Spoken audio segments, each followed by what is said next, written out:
TV. Berbagai kegiatan digelar oleh pemerintah Kota Denpasar, serangkaian HUT Kota Denpasar ke-228. Salah satunya adalah turnamen futsal antar SKPD sekota Denpasar yang dilaksanakan selama 3 hari mulai Selasa 16 Februari 2016 hingga Kamis Februari tahun 2016.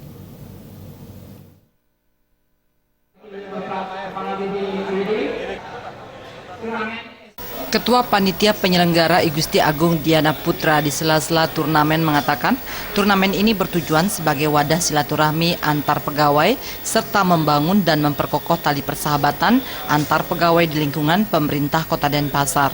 Selain itu juga untuk membentuk karakter disiplin dengan menjaga kekompakan tim dan sportif dalam bermain.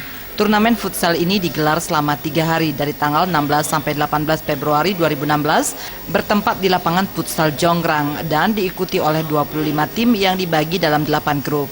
Yang mana final diadakan tanggal 18 Februari dengan hadiah untuk para juara berupa piala dan uang pembinaan. Itu nanti diharapkan untuk bisa bekerja di dalam SKPD itu watak-watak karakter di olahraga itu biar bisa dilaksanakan di masing-masing SKPD. Yang kedua terkait dengan turnamen futsal ini diharapkan adanya silaturahmi antar pegawai karena selama ini kita jarang ketemu dengan pegawai, hanya waktu-waktu hari kerja itu. Pada kesempatan tersebut, Wali Kota yang diwakili oleh Kepala BPBD Kota Denpasar berkesempatan melakukan tendangan bola pertama sebagai tanda dimulainya turnamen futsal.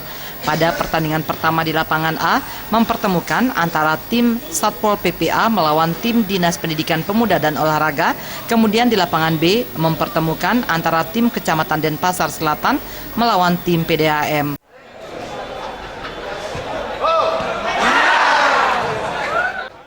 Gargita dan Joko Andika, Bali TV.